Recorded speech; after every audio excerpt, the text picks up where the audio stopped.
அல்லாஹ் நமக்கு ஒரு தெளிவான விஷயங்கள் எல்லாம் கொண்டு வந்து சேர்க்கணும்.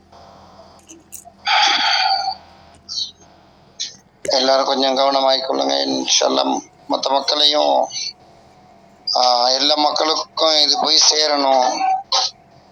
ஒரு தெளிவான விஷயங்கள் சொன்னாங்களா இல்லையா? கண்ணியம் என்பது அல்லாஹ் நம்ம கையில கொடுத்து பாதுகாக்க சொன்னது. ஒரு கண்ணியத்தை பாதுகாக்கிறதும் கேவலமாக்குறதும், ஒரு கண்ணியத்தை கொண்டு வர்றதும் கேவலப்படுத்துறதும் நாம நினைச்சா செய்ய முடியும். அது அல்லாஹ் தஆலா நம்ம கையில கொடுத்திருக்கிறான். நாம நினைச்சா ஒரு விஷயத்த அழகான முறையில செய்யவும் முடியும், அதை அசிங்கப்படுத்தவும் முடியும். ஒருத்தவங்க சாப்பாடு கொடுக்கறதுக்காக வேண்டி என்ன செஞ்சாங்க, விருந்து கொடுக்கறதுக்காக வேண்டி கூப்பிட்டு எல்லாரையும் உட்கார வச்சு தட்டுல அழகான முறையில ஒவ்வொருத்தருக்கா நல்ல முறையில பரிமாறவும் முடியும், அழகான முறையில பரிமாறவும் முடியும். அதையே போட்டு குழப்பி விரைவி வச்சு அதை ஃபுல்லா குழப்பி வச்சு கையை போட்டு கிளறி வச்சு அசிங்கப்படுத்தி இப்ப அவங்களுக்கு முன்னால வைக்கவும் முடியும்.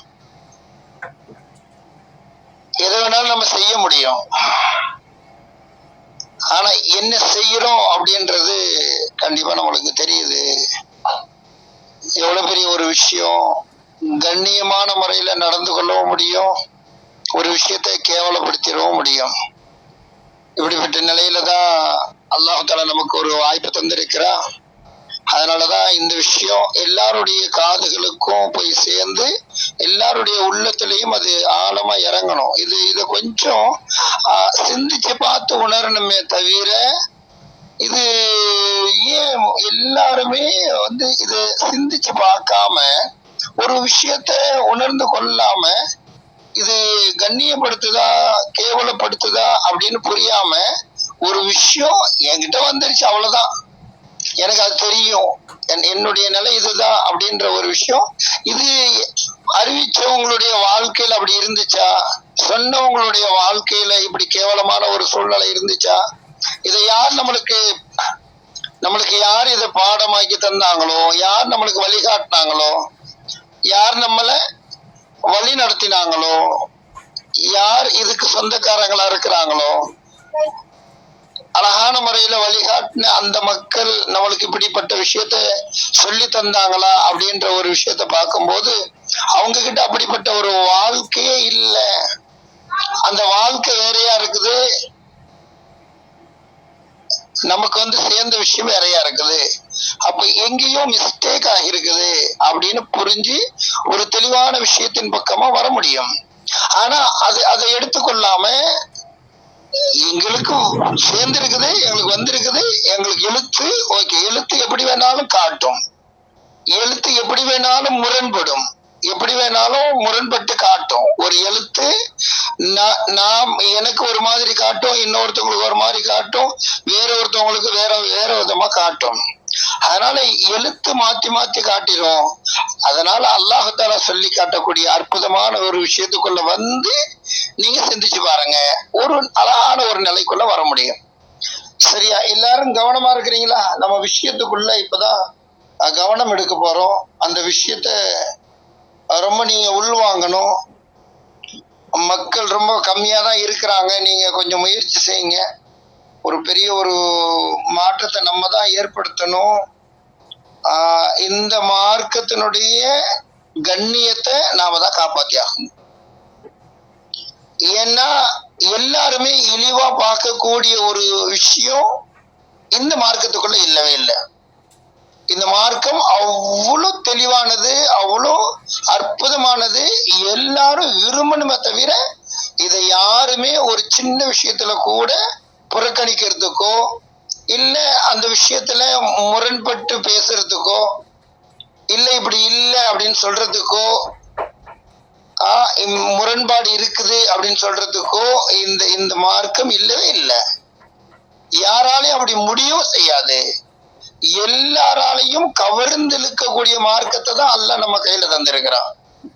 எல்லாருமே உண்மையின் பக்கமா வரக்கூடிய அந்த வாழ்க்கையை தான் அல்லாஹ் நம்ம கையில தந்திருக்கிறான். அதனால ஒரு அற்புதமான ஒரு விஷயத்தை நோக்கி நாமும் நம்மளுடைய பிரயாணத்தை தொடங்கணும். இது முழு உலகத்துக்கு உண்டான மார்க்கம். ஏதோ முஸ்லிம்களுக்கு மட்டும் உண்டான மதம் கிடையாது. இது மார்க்கம், முழு உலகத்துக்கும் மார்க்கம். முழு உலகத்துல உள்ளவங்களையும் வழிகாட்ட தகுதியான மார்க்கம். அல்லாஹ்தால மார்க்கமாக்கி தந்திருக்கிறான். முழு உலகத்துக்கும் சொந்தக்காரனா வந்தான். சொந்தக்காரனை நாம தான் என்ன செய்யணும்? அறிமுகப்படுத்தணும். சொந்தக்காரனையே நாம என்ன பண்ணிட்டோம்?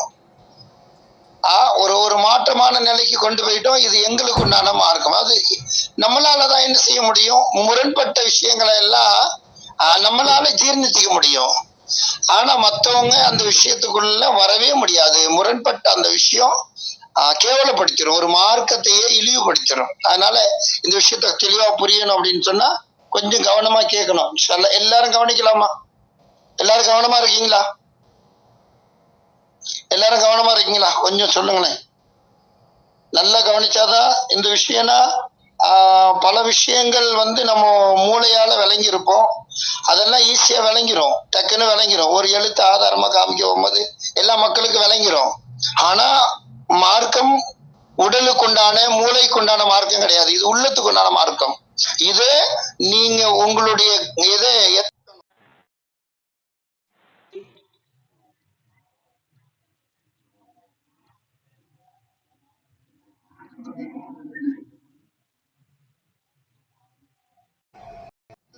அதை சிந்திச்சு பார்க்கக்கூடிய ஒரு நிலைமைக்குள்ள எப்போ பணிவு வருதோ அப்பதான் அல்லாஹ் அந்த விஷயத்த புரிய வைப்பான். எப்போ கற்றுக்கொண்டதனுடைய அந்த அகங்காரமோ இல்ல நாங்க தான் அதுக்கு தகுதியானவங்க அப்படின்றத பெருமையும் அந்த விஷயத்த உள்வாங்கறதுக்கு தடையா இருக்கும். ஒரு விஷயம் என்னதான் சொல்லப்படுது அப்படின்றத கொஞ்சம் உள்ளத்தால உள்வாங்கி பார்த்தோம் அப்படின்னா அந்த விஷயத்தினுடைய உள்நிலை நம்மளுக்கு புரியும். உள்ளம் சொல்லக்கூடிய விஷயம் வேறையா இருக்கும், மூளை சொல்லக்கூடிய விஷயம் வேறையா இருக்கும். மூளை சொல்லக்கூடிய விஷயம் என்ன செய்யும்? இதுதான் கரெக்ட், இதுதான் மேல ஆதாரம் இருக்குதா, அதை நம்பி ஒரு விஷயத்தை எடுத்துக்கிட்டு அதுக்கு மேல எதுவும் இல்லைன்ற மாதிரி தான்ன்ற ஹை லெவல்ல போய் என்ன செஞ்சிடும் அப்படின்னு சொன்னா அந்த ஒரு பெருமையை ஒரு அகங்காரத்தை கொண்டு வரும். இதுக்கு அடி கொடுத்தாங்க ஸல்லல்லாஹு அலைஹி வஸல்லம். அவங்க பணிவினுடைய உச்சத்துக்கு போனாங்க. உங்களையே அதிகமா தெரிஞ்சு கொண்டது நான் தான், உங்களையே அல்லாஹ்வுக்கு பயப்படக்கூடியவன் நான் தான். நாங்க இது எல்லாத்துக்கும் ஒரு முற்றுப்புள்ளி வச்சாங்க. இப்ப நாம கேட்கக்கூடிய ஒரு விஷயம், உங்ககிட்ட ஒரு விஷயத்த நாம கேட்கிறோம். இதுக்கு நீங்க பதில் சொல்லுங்களேன். ஒரு தெளிவான ஒரு விஷயம் வரும். இப்போ மலக்குமார்கள் இருக்கிறாங்க. மலக்குமார்களுடைய நிலை சரி, அதுக்கடுத்து நபிமார்களுடைய நிலை, அதுக்கடுத்து சாதாரண மனிதர்களுடைய நிலை. இந்த மூணுக்கு வித்தியாசம் என்னங்க சொல்லுங்க. இந்த மூணுக்கு வித்தியாசம் என்ன? மெசேஜ் போடுறவங்க மெசேஜ் போடுங்க, சொல்றவங்க சொல்லுங்க. மலக்குமார்களுடைய நிலை, மனிதர்களுடைய நிலை, நபிமார்களுடைய நிலை. நபிமார்களுடைய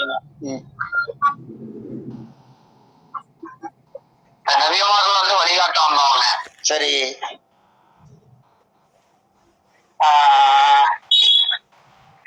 அவங்க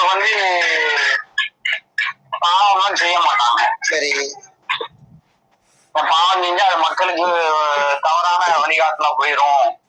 வழிகாட்ட வந்தவங்களே இப்படி தப்பு பண்ணிட்டாங்க அப்படிங்க, அதனால பாவம் செய்ய மாட்டாங்க. ரொம்ப அவங்க பயந்துதான் வாழ்வாங்க. பரிசுத்தமா தான் அந்த நிலைய மெயின்டைன் பண்ணுவாங்க. மனிதர்கள் நாங்க புரிஞ்ச வரைக்கும் இப்படிதான் புரிஞ்சோம். ஏன்னா பாவமும் செஞ்சுக்குவோம், நல்லதும் செஞ்சுக்குவோம். மலக்குமார்கள் எந்த விதமான உணர்வும் கிடையாது. சரி சரி, அதான் அவங்க பாவமும் செய்ய மாட்டாங்க, அவங்க வழிகாட்டவும் மாட்டாங்க, எந்த விஷயம் இல்லை அப்படிங்கிற மாதிரி எனக்கு தோணுது. சரி சரி சரி, மற்ற மக்கள் மெசேஜ் போறாங்க. மெசேஜ் போட்டா கொஞ்சம் படிங்களா பாப்போம். மக்கள் மெசேஜ் போடுறாங்க. இது முக்கியமான ஒரு விஷயம். அதான் கேள்வி கேட்கிறான். ஒரு மெசேஜ் வந்திருக்கேன் சார். மலக்குமார்கள் அல்லாஹ்வின் கட்டளையை உடனே செய்வாங்க. சரி. நபிமார்கள் வழிகாட்டியா வந்தாங்க. சரி. மனிதர்களை பத்தி ஒன்னும் போடல.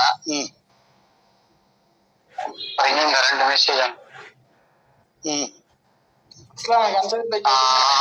மலக்குமார்களும் நபிமார்களும் மலக்குமார்களும் நபிமார்களும் அல்லாஹ்வின் நினைவுல இருக்கக்கூடியவங்க. சரி. மனிதர்கள் பாவம் செய்யக்கூடியவங்க. அல்லாஹ்வை மறந்து வாழ்வோம். ஓகே ஓகே சரி. வேற வேற வேற. ஹலோ, மைக் ஆன் பண்ணி சொல்றவங்க மைக் ஆன் பண்ணி சொல்லுங்க. மெசேஜ் போடுறவங்க மெசேஜ் போடுங்க. டக்கு டக்குன்னு கேக்குதா? என்ன என்ன நிலைப்பாடு? இல்ல மூணுக்கும் என்ன வித்தியாசம்? சரி பாய், கேக்குதா? நான் கேட்க மாட்டேன் தெரியல. அன்சாரி பாய். ஆமா கிரிமா பாய், கேட்க மாட்டேன் போல இருக்கு. அன்சாரி பாய் கேக்குதா? அதனாலதான் நான் 3க்குள்ளேயே நின்ட்டேன். இல்ல அப்பனா இன்னொன்னு சேர்த்து கேட்டுறேன். அதனாலதான் சரி 3க்குள்ளேயே நின்ட்டோம். சரி, கேட்க மாட்டேன்னு நினைக்கிறேன். அதுக்கு போச்சுன்னா கேள்வி நிறைய பெருசா போயிருன்றதுக்காண்டிதான் 3ஓட நிப்பாட்டி வச்சா. 3க்கு மட்டும் பதில் சொல்லுங்க. வேற வேற. மைக் ஆன் பண்றது யாருமே இல்லையா? சொல்லுங்க. ஜென்ஸ்ல மைக் ஆன் பண்ணி சொல்றதுக்கு யாருமே இல்லையா?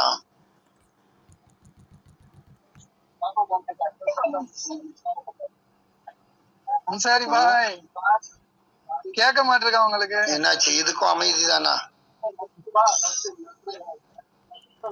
என்ன சிக்கந்தர், வேற எதுவும் மெசேஜ் வரலையா? மனிதர்கள் பாவம் செய்யக்கூடியவங்க அப்படின்னு அடுத்து வந்து அந்த தொடர்பு வந்துச்சு. அதுக்கப்புறம் என்ன போட்டுருக்காங்கன்னா, நபிமார்கள் உள்ளம் அல்லாஹ் சுத்தப்படுத்திட்டான். சரி. அதனால் தூய்மையா இருக்கும். மலக்குமார்கள் அல்லாஹ்வின் கட்டளைகளை மட்டும் பின்பற்றுவாங்க. சரி.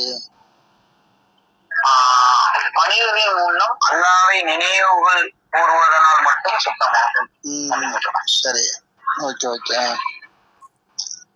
மலக்குமார்கள் அல்லாஹ் சொன்னதை செய்யக்கூடியவர்கள். நபிமார்கள் அல்லாஹ் சொன்னதை பிற மக்களுக்கு சொல்லுவார்கள். மனிதர்கள் அல்லாஹ் சொன்னதை செய்வதற்கு கடினமாக நினைக்கிறார்கள். கஷ்டமா நினைச்சுக்கிறாங்க.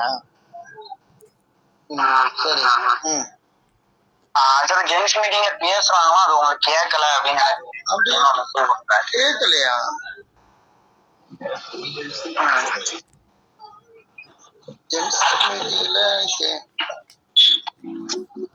கேக்குதுங்களா?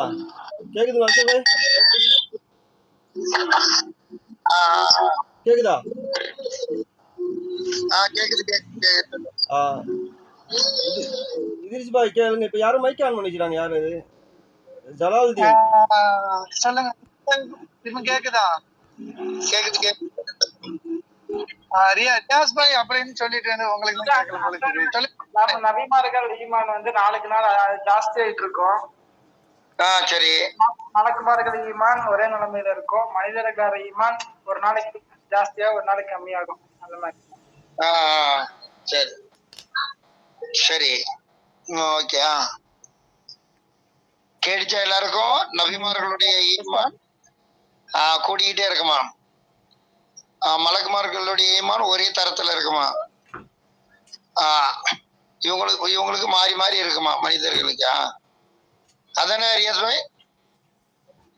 ஆமா சரி. ஆமா. சரி சரி, ஓகே.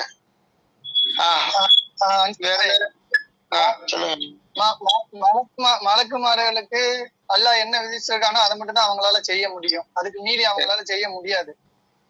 பரிசுத்தம் மட்டும் படுத்திக்கிட்டே இருப்பாங்க. சரிங்களா? நபிமார் வந்து அல்லாஹ் பரிசுத்தப்படுத்துறது மட்டும் இல்லாம இந்த மக்களுக்கும் அப்படிப்பட்ட ஒரு நிலைமையில வாழணும் அப்படின்ட்டு வழிகாட்ட வந்தவங்க. சரி. மனிதர்கள் வந்து அதை மீறக்கூடிய சக்தி எல்லாமே இருக்குது. ஆனா அல்லாஹ் அப்படி கட்டுப்பட்டு வாழணும் அப்படிங்கிற ஒரு விஷயத்த கொடுக்குறான். சோதனை. சரி.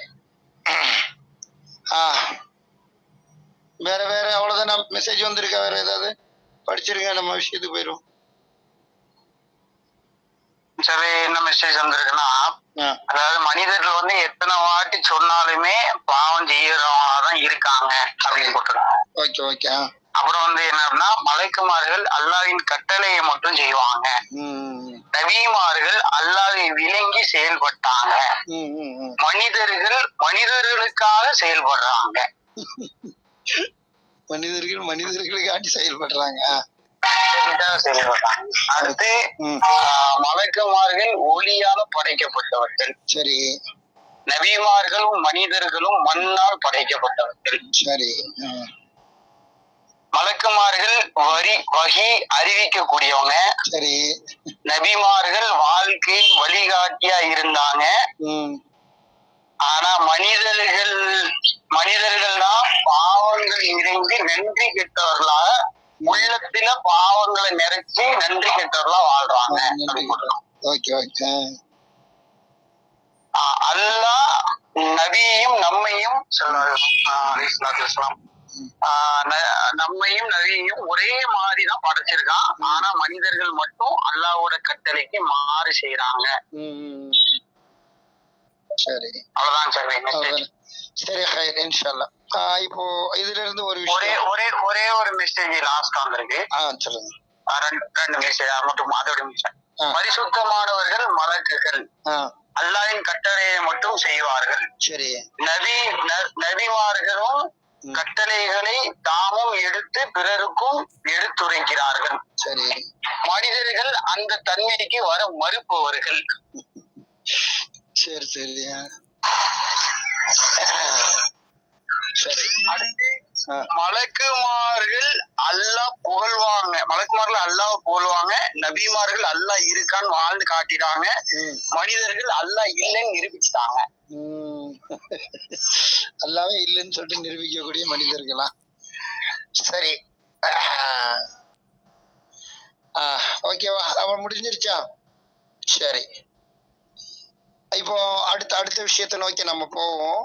நல்ல அதனாலதான் இது உள்வாங்கணும். சரியா? உள்வாங்கிறதுலதான் இந்த விஷயமே இருக்குது. இப்ப உள்வாங்கி பாருங்க. இப்ப எல்லாருடைய நிலைப்பாடு நீங்க சொன்ன அத்தனை விஷயத்துல இருந்து ஒரே ஒரு சாராம்சம் தான். என்ன அப்படின்னு சொன்னா, மலக்குமார்கள் ஒரு விஷயத்த அவங்க இஷ்டத்துக்கு எதையுமே பண்ண முடியாது. அப்படிதானே? அவங்க இஷ்டத்துக்கு எதுவுமே பண்ண முடியாது. நபிமார்கள் அவங்க இஷ்டத்துக்கு பண்ண முடிஞ்சாலும் அல்லாஹ் பண்ண விட மாட்டான். சரியா? மனிதர்கள் நம்ம இஷ்டத்துக்கும் பண்ண முடியும், அல்லாஹ் பார்த்துக்கிட்டு தான் இருப்பான். இப்படி பண்ணாலும் பார்த்துக்கிட்டு இருப்பான், அப்படி பண்ணாலும் பார்த்துக்கிட்டு இருப்பான். இதை எல்லாரும் ஒத்துக்கிறீங்களா? ஏத்துக்கிறீங்களா? நபிமார்களை தடுத்து பண்ணிடுவான். சரியா? இப்போ இந்த நிலைப்பாட்டுக்குள்ள எல்லாரும் வந்துடுறீங்களா? இது எல்லாரும் ஓகேவா இல்லையா?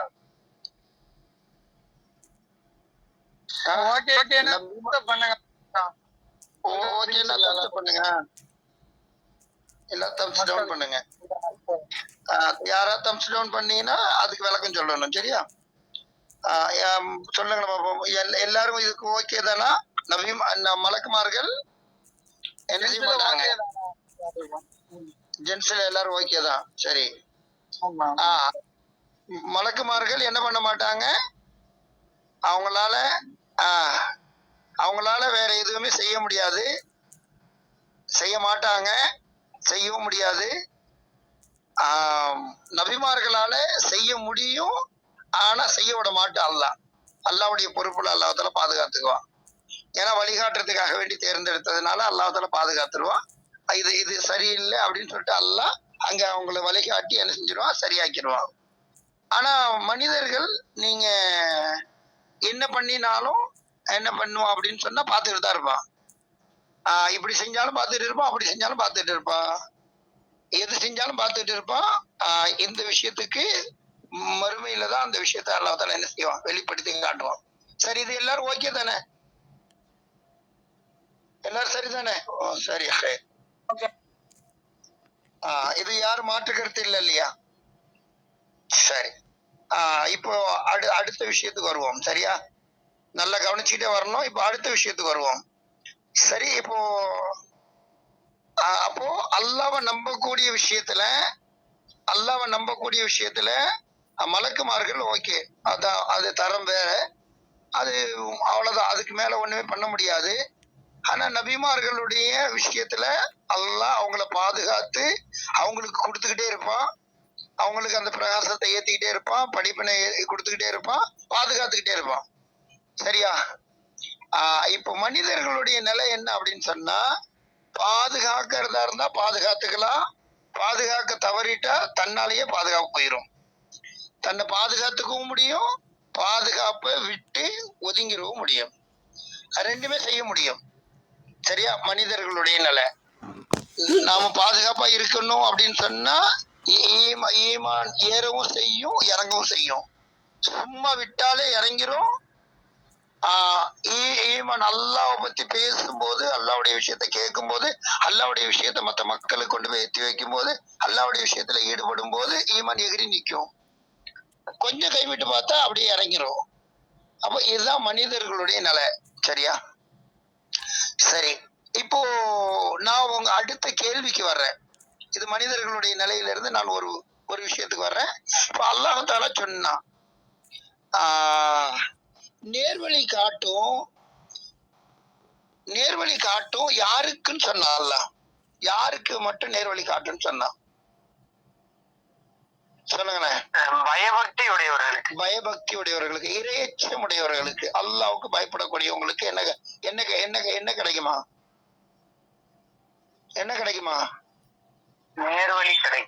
நேர்வழி கிடைக்கும். சரியா? இப்போ பயபக்தி உடையவர்களுக்கு, இறையச்சம் உடையவர்களுக்கு நேர்வழி கிடைக்கும்னு அல்லாஹ் தஆலா சொல்லிட்டான். சரி, இறையச்சம் அப்படின்ற ஒரு விஷயம், இறையச்சம் உடையவர்களுக்கு இந்த வேதம் நேர்வழி காட்டும், இந்த குர்ஆன் நேர்வழி காட்டும் என்பதாக விஷயம் இருக்குது. சரி, இப்போ அதை பத்தி நம்ம ஆராய தேவையில்லை. நாம சொல்ல ஒரு விஷயம் என்ன அப்படின்னா, இந்த இறையச்சம்ன்றது எப்ப வரும்?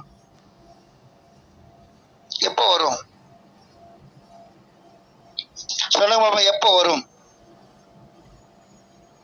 இறையச்சமுடைய மக்களோடு இருந்தா, இறையச்சமுடைய மக்களை பார்த்தா அப்படியா? சரி, இறையச்சம்ன்றது எப்போ வரும்? கொஞ்சம் சொல்லுங்களேன், எனக்கு தெளிவுபடுத்துங்களேன். இறையச்சம் எப்போ வரும்? அல்லாஹ் தடுத்த காரியத்தை, அல்லாஹ் ஒரு காரியத்தை செய்யக்கூடாது தடுத்திருக்கான், அது செய்யக்கூடிய சூழ்நிலை வரும்போது அதை பத்தின ஒரு அச்சம் வரக்கூடியதா இருக்கும். செய்யக்கூடிய சூழ்நிலை வரும்போது அல்லாஹ் பாக்குறான், நம்ம இதை செய்யாதுன்னு சொல்லியிருக்கான் அப்படின்னு அஞ்சக்கூடிய ஒரு நிலை இருக்கணும். அஞ்சு நிலை ஒதுங்கணும்.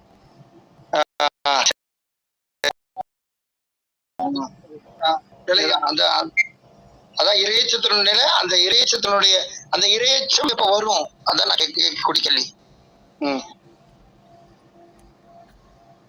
அப்ப அது இப்போ வரும்.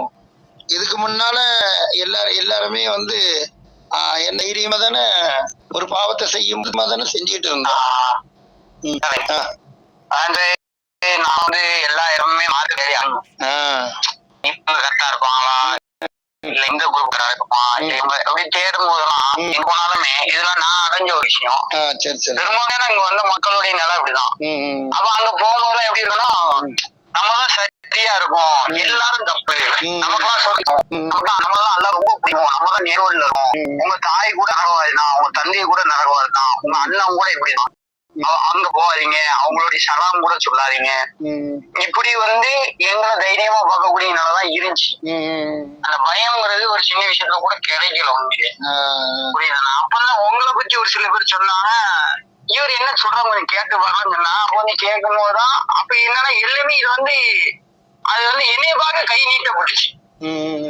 எல்லாத்தையும் பார்த்து என்னைய நான் பார்க்கும் போது எனக்கு அந்த பயமே கொஞ்சம் லைட்டா அந்த ஸ்பார்க் ஆச்சு அப்படிங்கிற மாதிரி எனக்கு தோணும். ஓகே ஓகே, எப்போ உங்களை பார்த்தீங்களோ அப்பதான் பயம்ன்றது வந்து சரி, பயம் வந்ததுக்கு காரணமா? ஓகே, நீங்க உணர்ந்த விஷயத்த பரிமாறிக்கிட்டீங்க.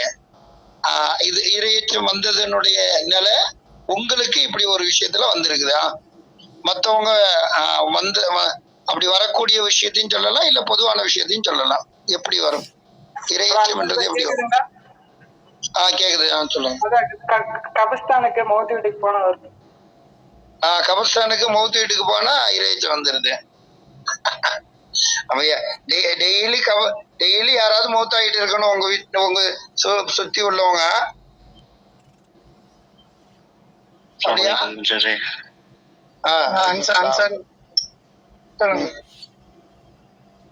எனக்கு கேக்கல சுல்தான், கேக்கல.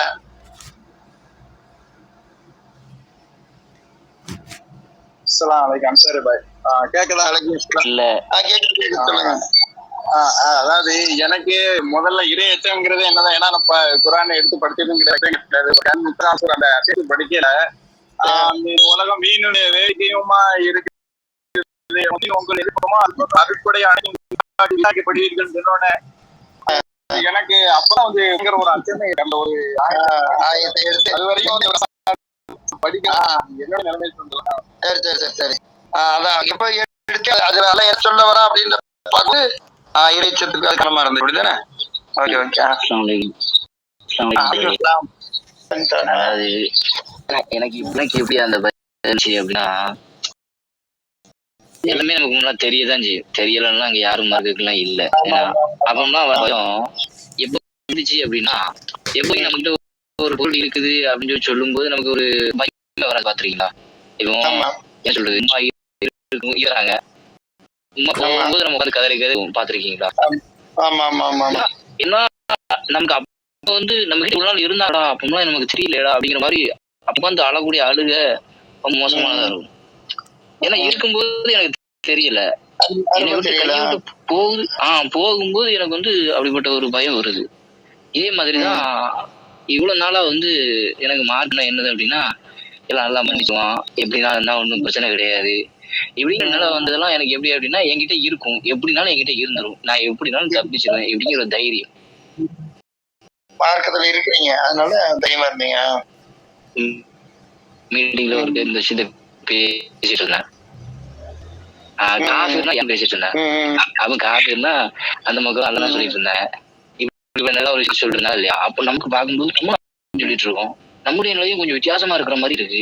குறைச்சி பார்க்கும்போது அப்படி நமக்கு புரிய வருது. அப்ப இல்லையோ, நம்ம கிட்ட எதுவும் இல்லையோ அப்படிங்கிற பயம் வரும்போது, அது நேரா அந்த அல்லாஹ் அப்படிங்கிற ஒரு விஷயத்துல இந்த பயத்தை முதல்ல கொண்டு வருது. அது நான் பாக்குறேன். அதுக்கப்புறம் உள்ள இறைச்சம் சஹாபாக்கள் பார்த்தது, எல்லாம் என்கிட்ட இல்லைன்னா என்னால என்ன அப்படிங்கிற மாதிரி ஒரு பயம். 2 பயமா நான் பாக்குறேன். ஃபர்ஸ்ட் பயம் இந்த பயம், அதுக்குள்ள வரும்போதுதான் 2வது பயத்தை அடைய முடியும். சரி சரி. அல்ஹம்துலில்லாஹ். சொல்லுங்க. ஒரு மெசேஜ் வந்திருக்கு.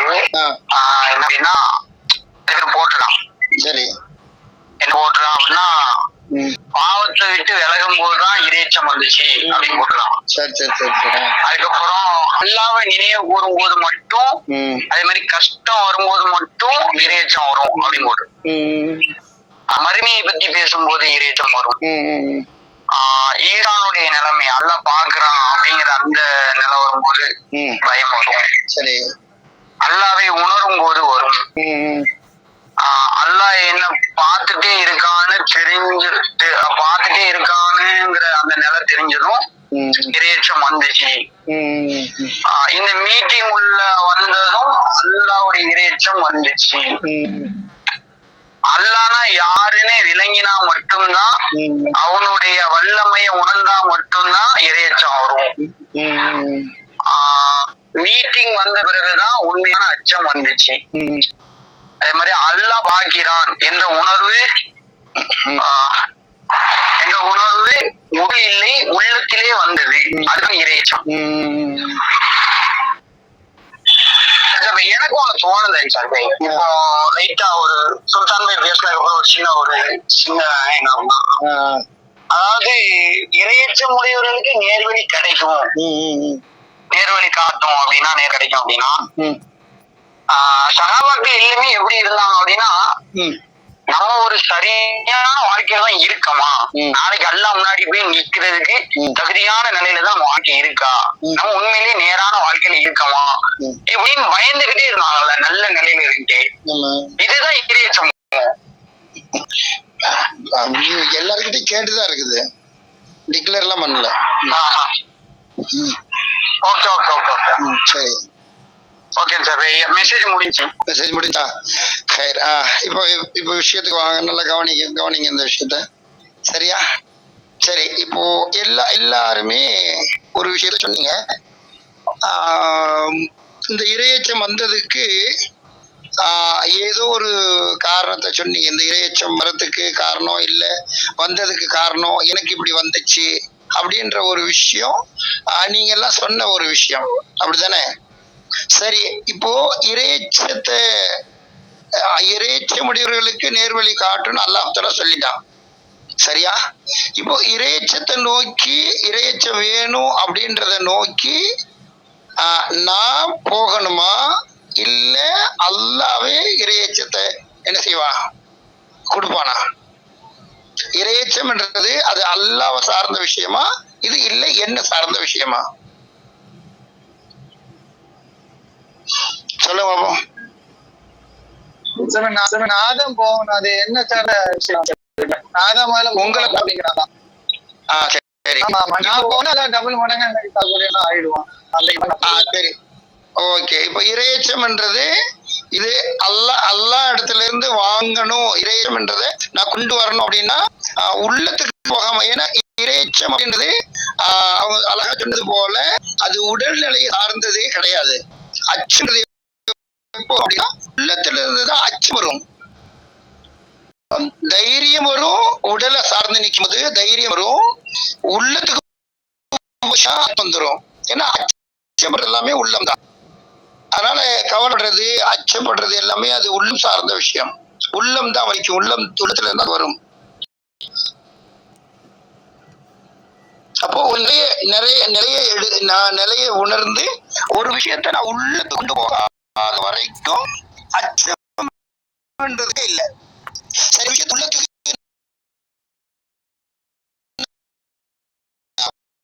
கொண்ட வழிகளை நான் தேடாம இருந்தா இரையச்சம்ன்றது வருமா?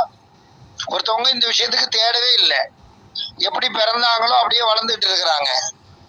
அவங்களுக்கு இரையச்சம்ன்றது எப்போ வரும்? உள்ளம்னு ஒண்ணு இருக்கிறதே தெரியல, உள்ளம்னு ஒண்ணு இருக்கிறதே அவங்க புரியல. இது உள்ளத்தாலதான். இரையச்சம்ன்றது உள்ளம் சார்ந்த விஷயம். அப்ப உள்ளம் தான் அச்சப்படும். அப்ப அப்படிப்பட்ட ஒரு விஷயமே உள்ளம்னு ஒண்ணு இருக்குதா அப்படின்ற விஷயத்துக்குள்ளேயே அவங்க தெரியல, எல்லாமே மூளைதான் நினைச்சுக்கிட்டு போய்கிட்டு இருக்கிறாங்க. இவங்களுக்கு இரையச்சம் எப்போ வரும் சொல்லுங்க? எப்பவுமே ஒரு தேடுதல் இருந்தாதான் சரிவாய் வரும். தேடுதல் இருந்தாதான் வரும். சரியா? தேடுதல் என்ற ஒரு விஷயம் இல்லாதனா ஒரு விஷயங்கள் கொடுக்கப்படும். சொல்லுங்க. ஒரு விஷயத்துலதான் வருது. அந்த தேடல்ங்கிற ஒரு விஷயத்துலதான் இறைவனை ஒரு நிலையே வருது. நான் தேடி இரையச்சத்தை அப்ப பாத்தீங்களா, அல்லாஹ் தஆலா பொதுவான மக்களுக்கு அல்லாஹ் கொடுத்த ஒரே ஒரு விஷயம், இரையச்சமுடையவர்களுக்கு இது நேர்வழி காட்டுன்னு சொல்லிட்டான். அப்ப இரையச்சத்தை நான் தேடி போய் அதை அடையறதுக்கு முயற்சி பண்ணணுமா, இல்ல அல்லாவா கொடுப்பான், அல்லாவா இரையச்சத்தை கொடுப்பான் அப்படின்னு சொல்லிட்டு நான் பேசாம உட்கார்ந்துடலாமா? சொல்லுங்கண்ணா.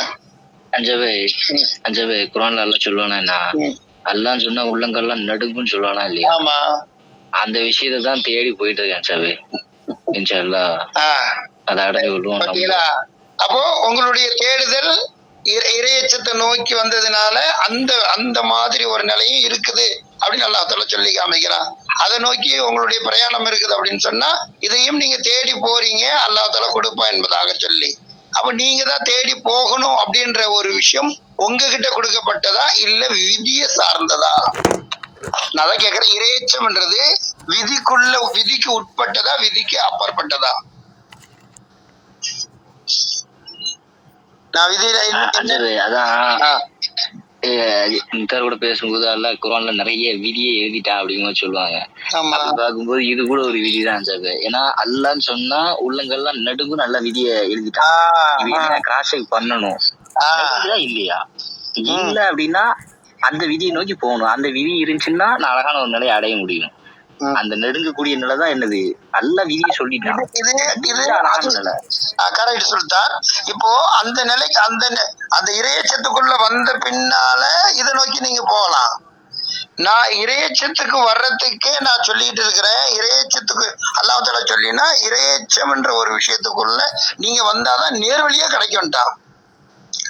நான் இறையச்சத்துக்குள்ள வர்றதுக்கு அல்லாஹ் தான் நாடணும், அவன் நாடினாதான் நடக்கும், அவன் நாடுவான் அப்படின்னு சொல்லிட்டு நான் விட்டுட்டேன். அதுக்குள்ள போறதுக்கு நான் என்ன பண்ணிட்டேன், நான் விதி மேல வழி போட்டுட்டு நான் அங்க அதை தேடவே இல்லை. நான் அதை விட்டுட்டேன். அது அல்லாஹ் என்ன செய்வான், அல்லாஹ் விதியில எழுதி யாருக்கு போகணுமோ யாருக்கு இருக்கணுமோ அதெல்லாம் அல்லாஹ் விதிச்சது.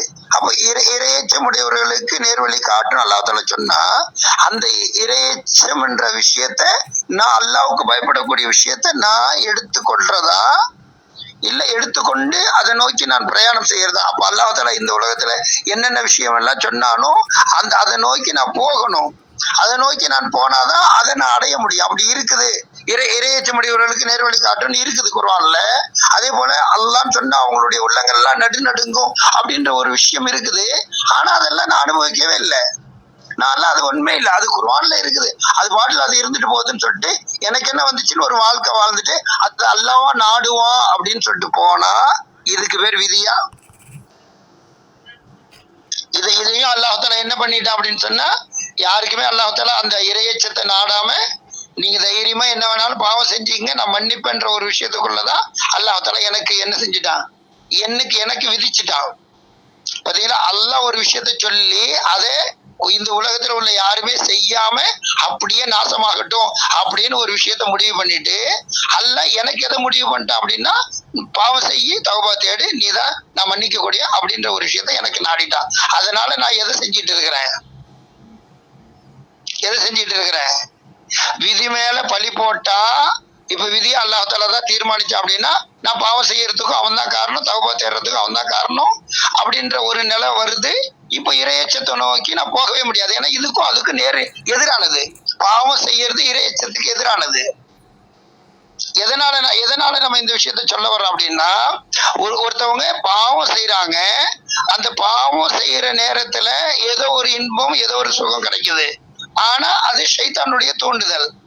ஷைத்தான் தான் அல்லாஹ்வுக்கு எதிராக செயல்பட்டான். அந்த மாதிரி ஒரு விஷயத்தை இவங்க செய்யும் போது ஏதோ ஒரு இன்பம் கிடைக்குதுன்னு நினைக்கிறாங்க. எனக்கு அந்த தன்மை இருக்குதுன்னு அதுக்கு காரணத்தை ஏற்படுத்திக்கிறாங்க. அதனால நான் செய்வேன்னு சொல்லிட்டு சொல்றாங்க.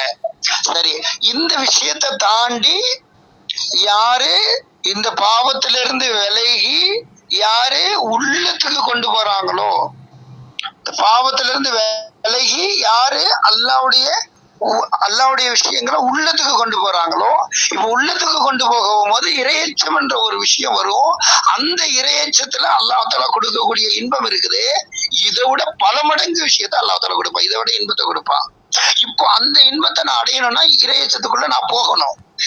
அதுல என்ன இருக்குது, அல்ல பாவத்துல இப்படி இன்பம் வச்சிருக்கிறான்னா பாவம் செய்யாம இருக்கக்கூடிய அந்த நிலையில எவ்வளவு பெரிய இன்பம் இருக்குது நான் போனாதான் அதுவே விளங்கும். அதுல எவ்வளவு பெரிய இன்பத்தை அல்லாஹ் வச்சிருக்கிறான், எவ்வளவு பெரிய அற்புதத்தை வச்சிருக்கிறான். அல்லாஹ் நான் புரியும் போது இப்படிப்பட்ட ரப்புக்கா நான் மாறு செய்யணும் அப்படின்ற அந்த விஷயத்துல எவ்வளவு பெரிய இன்பத்தை அல்லாஹ் வச்சிருக்கிறான், எவ்வளவு பெரிய நிம்மதி வச்சிருக்கிறான்றத உள்ளத்தால அது உணரும் போதுதான் வரும். இப்பதான் இறையச்சம்ன்றது அல்லாஹ் பாக்குறான், என்ன அல்லாஹ் என்ன கவனிச்சு கொண்டிருக்கிறான், அவனுக்கு முன்னால நான் இப்படி எல்லாம் நடக்கலாமான்ற எண்ணம் வந்து நான் எதுல ஈடுபட்டுக்கிட்டு இருப்பேன், மக்களையும் பாதுகாக்கிறதுக்கு ஈடுபடுவேன், நம்மளையும் அந்த இறையச்சத்துக்குள்ள வச்சிருப்பேன். இப்ப நம்மளுக்கு அல்லாஹ் தஆலா கொடுப்பான், ஒரு பேரின்பத்தை கொடுப்பான். இதை தாண்டிதான் நான் எதை நடக்க போகணும். அல்லாஹ்ன்னு சொன்னா உள்ளங்கள் எல்லாம் நடுநடுங்கக்கூடிய நிலைமை சஹாபாக்களுடைய விஷயங்கள்ல நபிமார்களுடைய விஷயங்கள்லாம் இருந்துச்சு. அப்ப அதை அடையணும் அப்படின்னா அதை நோக்கி நான் இந்த இறையச்சத்துக்குள்ள வந்தாதான் நான் அங்க போக முடியும். இப்போ நான் கேட்க வர்றது என்ன அப்படின்னா, இந்த இறையச்சம்ன்றது உள்ளம் சார்ந்த விஷயம். நான் உள்ளத்துக்காக வேண்டி ஒரு உழைப்பு செய்யாம அல்லாஹ்வா நாடுவானா, இல்ல நான் உழைப்பு செஞ்சு இறையச்சத்தை அடையணுமா?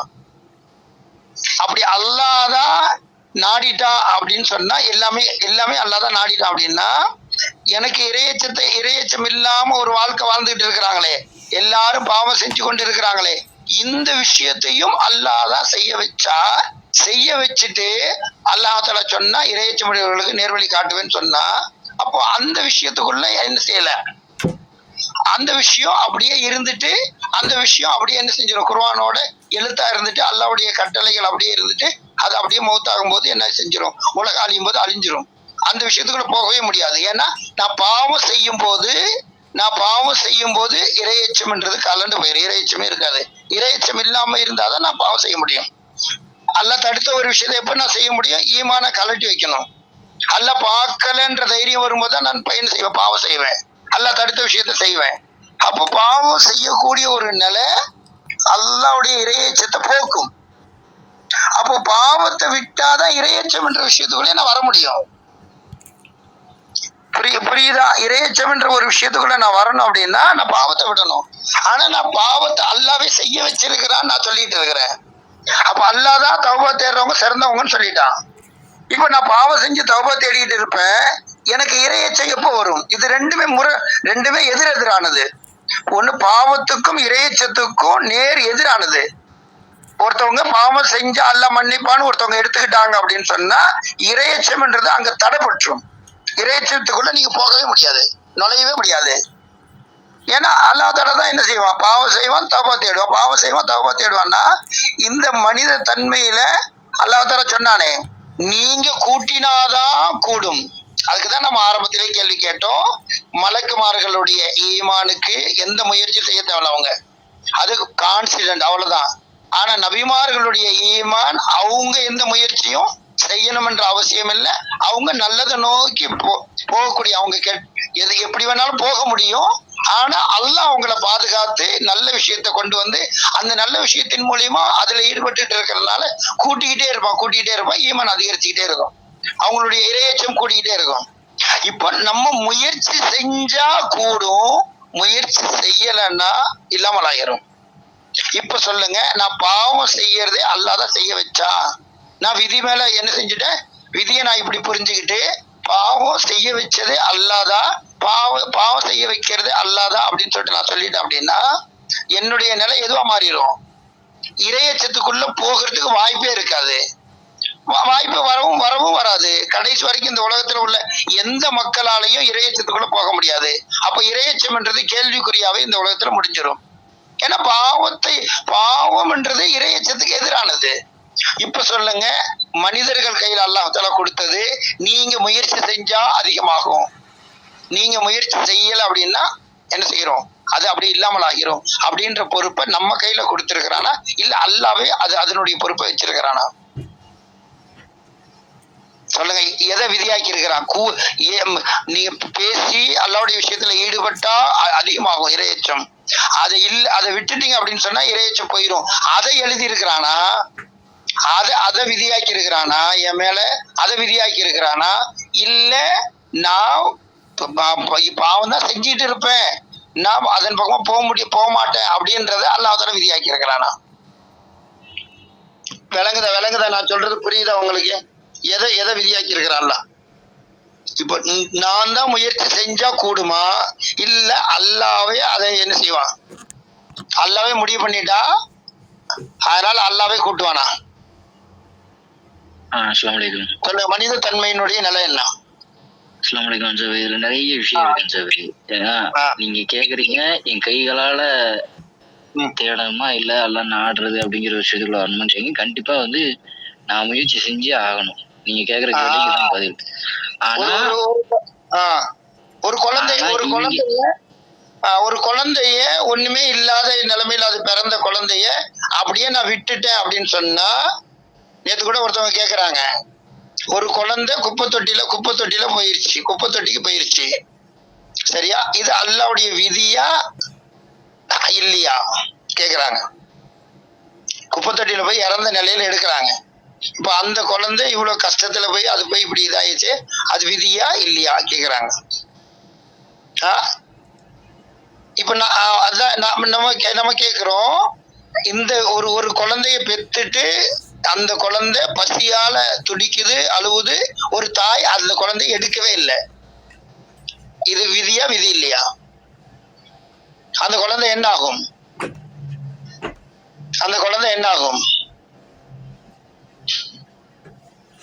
சொல்லுங்க.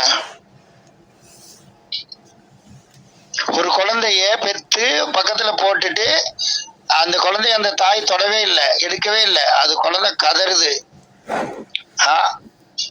பசியால துடிக்குது.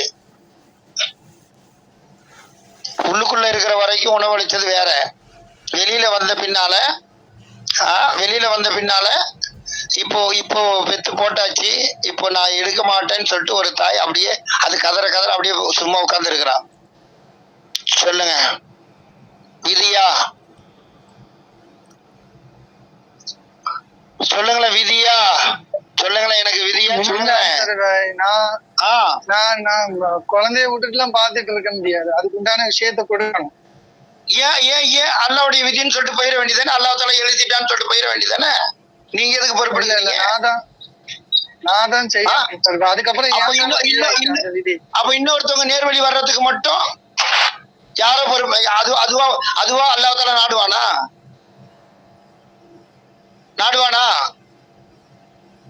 இல்ல நான் தான் விதி மீறல இருக்கேன். நான் தான் அப்படி சொல்லிட்டு இருக்கேன். அப்ப எழுதி முடிச்சாச்சே முடிக்கல. ஒரு தாய் இப்படி குழந்தைய என்ன செஞ்சுட்டு அப்படியே பெத்து வச்சுட்டு ஒரு குழந்தைய அப்படியே வச்சுட்டு பேசாமே உட்கார்ந்து கேக்குதா? ஒரு ஆள் மெசேஜ் போட்டிருக்காங்க சார் பாய், விதி இல்ல தாய் செய்த சதி அப்படின்னு போட்டிருக்காங்க. இப்ப தெரியுதா? இந்த தாய் குற்றம் செஞ்சிருக்கிறா, விதி மீறல் செஞ்சிருக்கிறா. அந்த குழந்தைக்கு அல்லாஹ் உள்ளுக்குள்ள இருக்கிற வரைக்கும் எது செஞ்சாலும் அது அல்லாஹ்வுடைய பொறுப்பு. வெளியில வந்த பின்னால ஓம் பொறுப்புன்றத கொடுத்த பின்னால இவ விதியை மீறிட்டு இது அல்லாஹ் தான் மௌத்தாக்கினா அப்படின்னு சொன்னா, அல்லாஹ் தான் கொண்டு போய் குப்பை தொட்டியில போட வச்சான்னு சொன்னா,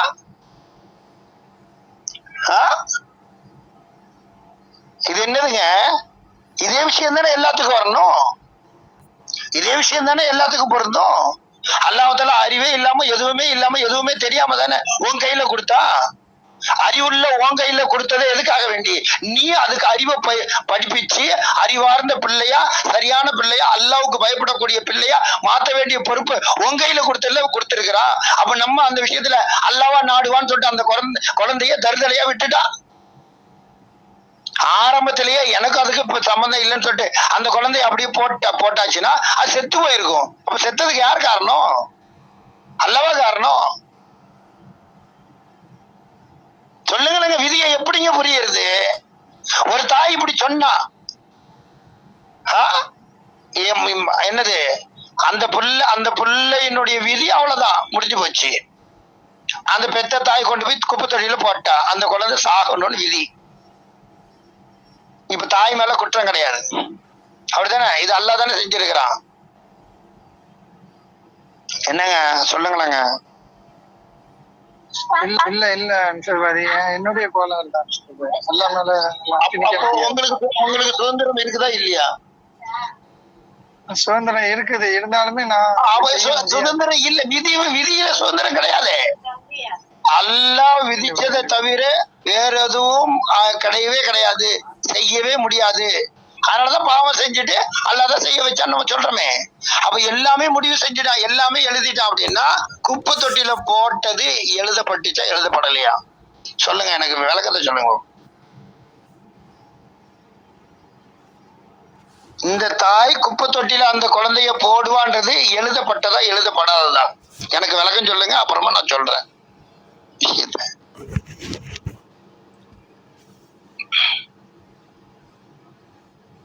சொல்லுங்களேன். சரி பாய், நீங்க கேட்கறதுக்கு கண்டிப்பா விட கிடையாது, ஓகேங்களா? கேட்கறதுக்கு அதாவது இப்பனா இந்த இந்த நிலைக்கு அது, ஆனா வெளியில சொல்ல போனாக்கா அப்படிலாம் கிடையாது, விதி அதை நம்பிட்டு போயிட்டே அப்படின்னு சொல்லிடுறாங்க. நம்ம என்ன செய்ய முடியும் சொல்லுங்க? இப்போ இது வெளி அதுதாங்க இங்கிருந்து ரிட்டர்ன் ஆகுது. அப்படியா?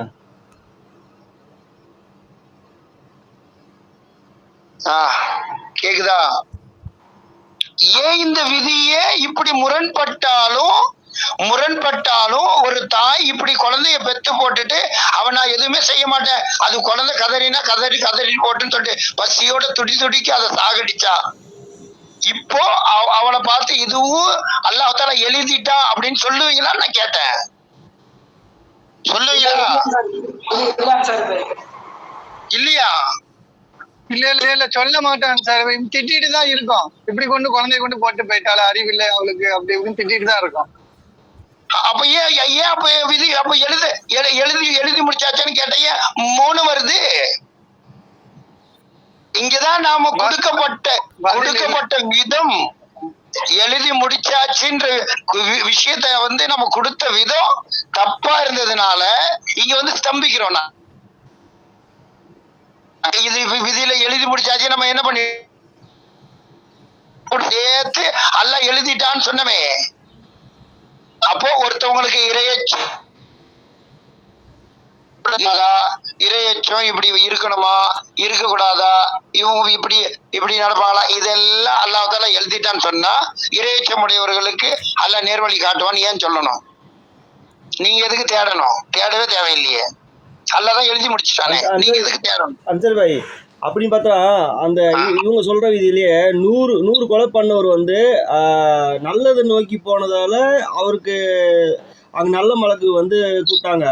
இவர் 100 கொலை பண்ணிட்டே இருந்திருந்தாருன்னா இப்ப அல்லாவோட விதி என்ன செஞ்சிருக்கணும்? அவர் 100 கொலை பண்ணியிருந்தாலும் அவரோட விதின்னு சொல்லிட்டு அவர் விட்டுருப்பார் இல்லையா? ஆனா அவர் நல்லது தேடி போகும்போது தானே அங்க நல்ல மலக்குகள் வராங்க, நல்ல ஊருக்கு போறாங்க. இப்ப அதெல்லாம் பார்க்க முடியாது. இல்ல இவரு தான் ஆடுறாரு உங்க மைக்கில் அப்படியா?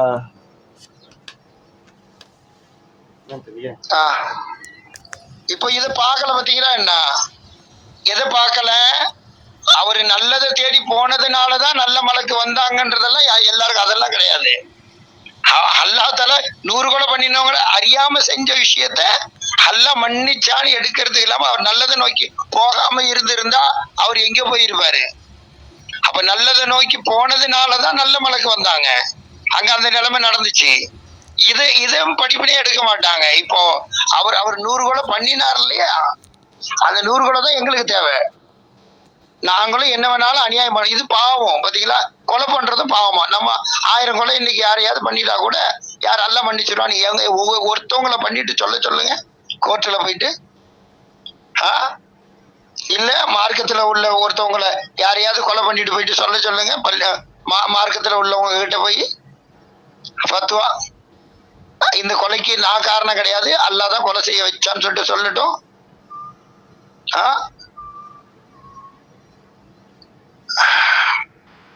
என்னன்னா அதுதான் நான் கேக்குறேன். ஒரு விஷயத்த இதை எழுதி முடிச்சுட்டான் அப்படின்ற ஒரு விஷயத்துல நம்ம எந்த நிலைப்பாட்டுல இருக்கிறோம் அப்படின்னா அந்த நிலைப்பாட்டுலயாவது நம்ம இருக்கணுமா இல்லையா? அததான் நான் கேக்குறேன். ஒண்ணு சொல்லுங்க, இப்படி எல்லாம் எழுதி முடிச்சுட்டான் அப்படின்னா இதே போல யார் சொன்னாலும் மறு பேச்சு பேசக்கூடாது. எந்த வீட்டுல எந்த குழந்தை எவ்வளவு கேவலமான காரியத்தை செஞ்சாலும் அது அல்லாஹ் தான் செய்ய வச்சான்னு ஏத்துக்கிட்டு போயிடணும். பொண்டாட்டி என்ன நிலைமையில எப்படிப்பட்ட நிலைமையில இருந்தாலும் ஒரு வார்த்தை கூட கண்டிஷன் பண்ணக்கூடாது. அல்லாஹ் அவளை அப்படிதான் என்ன செஞ்சுட்டான், புத்திமதி எல்லாம் சொல்லக்கூடாது. உங்க கையில தான் கொடுக்கல இல்ல புத்திமதிக்கு நீங்க சொல்லியா அல்லாஹ் தான் என்ன செய்ய வச்சான்னு சொன்னா எந்த விஷயம் எப்படி நடக்குதோ அப்படி எடுத்துட்டு போயிடணும். போவீங்களா? கோவமே வரக்கூடாது யாருக்கும். அல்லாஹ் தான் செய்ய வச்சான்னு சொல்லிட்டு எடுத்துட்டு போறதா இருந்தா அந்த விதி கரெக்ட், எழுதி முடிச்சுட்டான்றது கரெக்ட். அப்படி கோவம் வந்துச்சு, நீதான் செஞ்சுட்ட, உன்னை நான் அடிப்பேன், நீயே இப்படி பண்ணன்னு சொல்லிட்டு உன்னை கண்டிப்பேன், இப்படி செய்யக்கூடாது, இப்படிதான் செய்யணும் அப்படின்னா அல்லாஹ்வுடைய விதி என்ன செய்யல? ரூல்ஸ் மட்டும் தான் எழுதப்பட்டிருக்குது, மற்றதெல்லாம் உன் கையில கொடுக்கப்பட்டிருக்குது. நீ தான் இதை மாத்துற, நான் உன்னை கரெக்ட் பாதைக்கு நான் கொண்டு போக வேண்டியது என் பொறுப்பு அப்படின்றது விதியாக்கப்படும். இப்ப சொல்லுங்க, எது விதி? எழுதி முடிக்கப்பட்டது எல்லாமே எழுதி முடிக்கப்பட்டதுன்னு விதியை எடுக்கணுமா? இல்ல என் கையில கொடுக்கப்பட்ட விஷயத்துல அல்லாஹ் இப்போ என்ன சோதிச்சுட்டு இருக்கிறான், நான் இப்ப என்ன செய்யறனோ அதை எழுதுறான். அதுவும் லவ்ஹுல் மஹ்ஃபூல்ல தான் எழுதப்படுது. அதனாலதான் அல்லாஹ் எழுதுறத பத்தி சொல்றான். லவ்ஹுல் மஹ்ஃபூல்ல நாம எழுதி வருகிறோம். 2 மலக்குமார்கள் நீங்க பேசக்கூடிய வார்த்தையை எழுதி வர்றாங்க. இதெல்லாம் ஏற்கனவே நீங்க இப்படி நடந்துக்கணும் அப்படின்றது எழுதப்பட்டுச்சு, அது மை காஞ்சிருச்சு. அதை மீறி நடக்கிறீங்களா, அதுக்கு கட்டுப்பட்டு நடக்கிறீங்களா நல்லா பார்த்துக்கிட்டு இருக்கிறான். மீறி எழுதினா அதுக்கு பக்கத்துல அதுவும் எழுதப்படும். மீறி நடக்கிறது நம்ம கையில கொடுக்கப்பட்ட விஷயமும் அதுவும் எழுதிக்கிட்டே வருது, எழுதப்பட்டுக்கிட்டே. சூரத்து யாசீன்ல எடுத்து பாருங்க, அழகா சொல்லுவான்.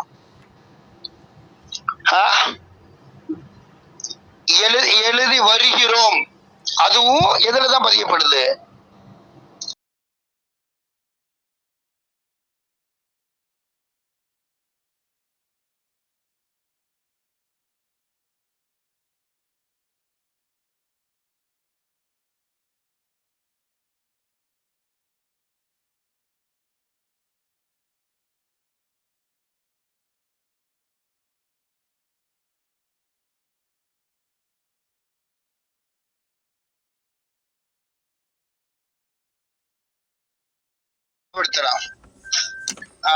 எப்படிப்பட்ட ஒரு விஷயத்த தெளிவுபடுத்துறேன் அப்படின்னு சொன்னா, இங்க விதி அழகா புரிய முடியும். யாருக்குமே எந்த பாதிப்பும் கிடையாது, யாருக்குமே எந்த விதமான முரண்பாடும் இல்லாத அளவுக்கு அழகான முறையில புரிய முடியும். அதனாலதான் அந்த ஆரம்பத்துல செஞ்ச தவறு எல்லா மக்களுமே அப்படியே புரிஞ்சதுனால, அப்படியே விளங்கினதுனாலதான் இந்த விஷயத்துல எல்லாராலையும் குழப்பம், ஒரு முடிவெடுக்கவே முடியல. யாரையாவது நம்ம கண்டிக்கிறோம், திருத்த பாக்குறோம், ஆனா விதியில அது எழுதப்பட்டிருச்சுன்னு சொல்றோம். எல்லாமே முரண்பாட்டுல வாழ்ந்துட்டு இருக்கிறோம்.